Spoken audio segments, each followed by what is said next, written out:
A Senate bill would grant access to military veterans to medicinal marijuana should they live in a state where medicinal marijuana is legal. Now, this is a really fascinating story because, as you know, the federal government is at odds with states when it comes to marijuana laws. Certain states have either legalized it for medicinal use or recreational use, but the federal government still has it listed as a Schedule I substance, which makes it highly illegal.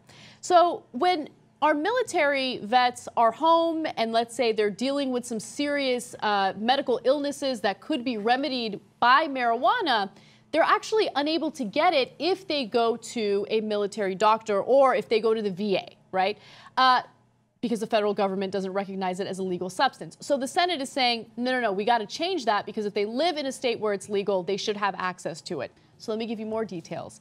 The bipartisan Compassionate Access Research Expansion and Respect States Act, which is the longest name in the history of legislation, is backed by Senators Rand Paul, Cory Booker, and Kristen Gillibrand, which would partially legalize medical marijuana at the federal level, though it does not address recreational marijuana. The federal government would recognize states' rights to legalize medical marijuana under the legislation, but it would not unilaterally legalize it across the country.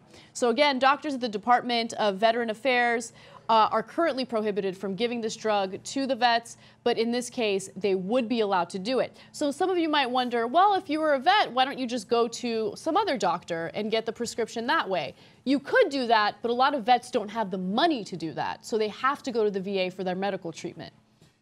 So I like this development, obviously. Yeah. Thanks God they wound up doing this, and I want our soldiers to have access to medicine in this case, which is it's an herb that's a medicine that can help them with their PTSD. I just wish we could do it for all our vets. So we live in this absurd situation where you say, no. You can have access to, by the way, in some cases, morphine, but not marijuana. Morphine's way safer than marijuana, right? Of course it is, right? So it's nonsensical, but it's a step forward, and I like that they can't withstand scrutiny. So if you apply it in the context of veterans, people go, well, I don't want to deny veterans. That seems really ugly, right? Especially after what they went through for our country, and if they're suffering from PTSD or injuries that they got in war. Now, regular citizens, I don't mind them suffering. So I will vote against them all day long. Yeah. But with veterans, it gets a little harder, so I'll let them slide.